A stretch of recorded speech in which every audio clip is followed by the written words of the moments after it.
Hi everyone, let's talk about Pipeline, which I just did a full playthrough for. If you'd like to see how it plays or see it laid out on the table, it's linked in the description. I'm just going to describe it again.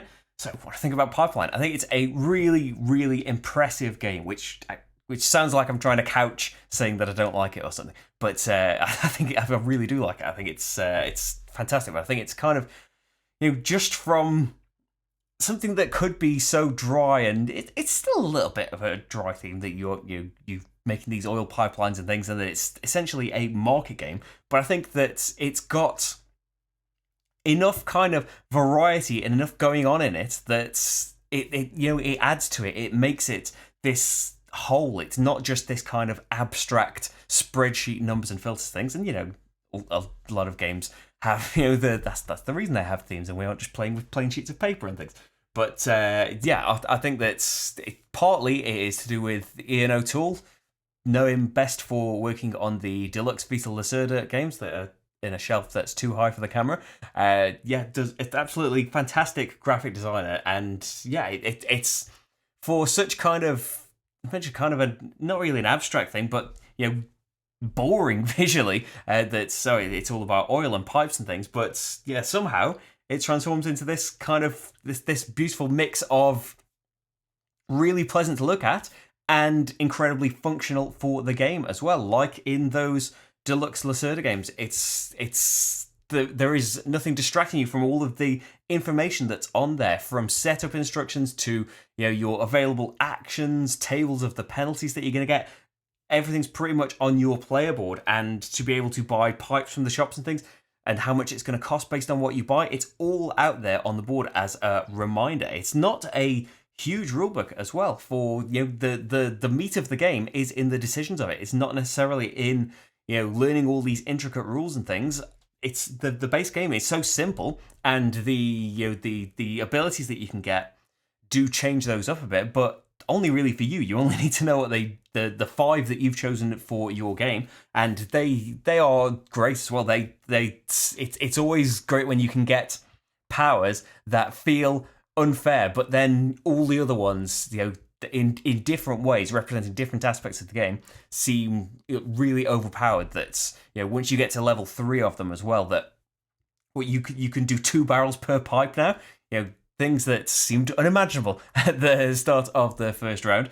I think I first played a prototype with it in Essen 2018. We played through a year of it, and everyone had the same reaction to the power that lets you take second reactions for free. That seems crazy, but we were assured then that it's all been tested, of course, and that's maybe it's like, I think I mentioned this in the playthrough actually, like a broken record.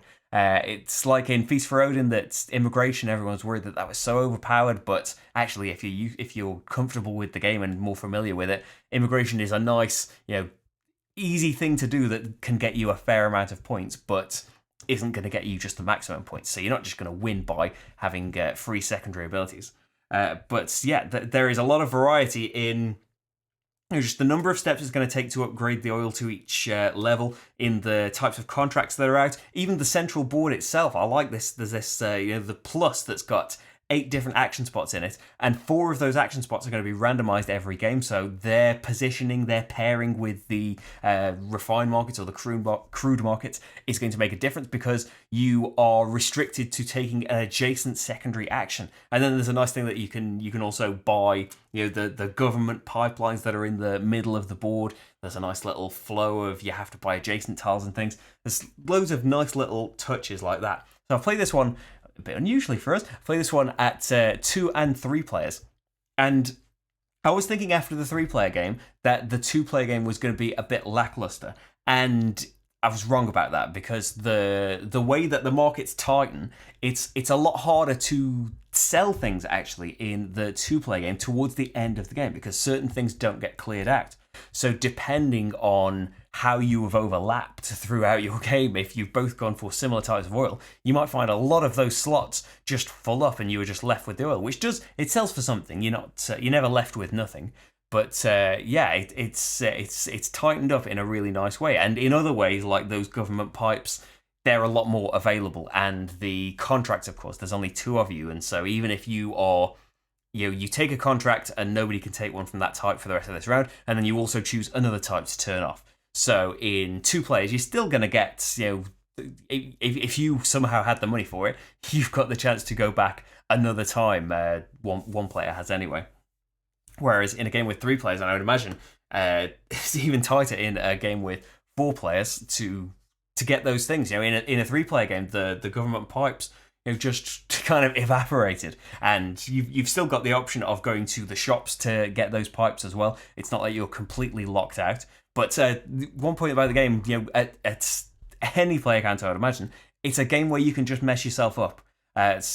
Similarly to a lot of the heavier economic games, if you aren't paying attention, you can just leave yourself unable to buy the fuel that you have geared yourself up for. You've got all of these orange pipes and your system is beautiful and perfect, but you've waited too long, or you should have got into the crude market first, because there are a couple of options of going to either the crude markets, or there is a crude section of each refined market.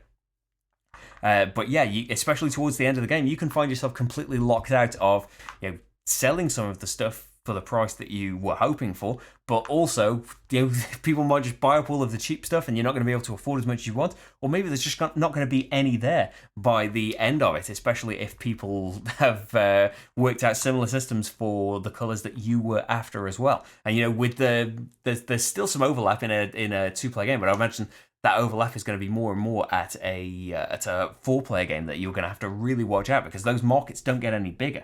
And even in the 2-player game, we were clearing out some of them to make it so that you might have to go to a refined market if you want any crude oil now, because it's all that's left on there, or it's going to be incredibly expensive. It's going to be like 3 times the lower price for it. So you're never kind of locked out in the cold in the game. You can always go to the loan space, and you'll take a penalty cube and lose some points at the end of the game, but it will give you some money to kickstart yourself again. It's not a lot of money, and of course, while you're wasting time going and getting those loans, everyone else might be whizzing past. So it is a game that does reward kind of experience with it and planning.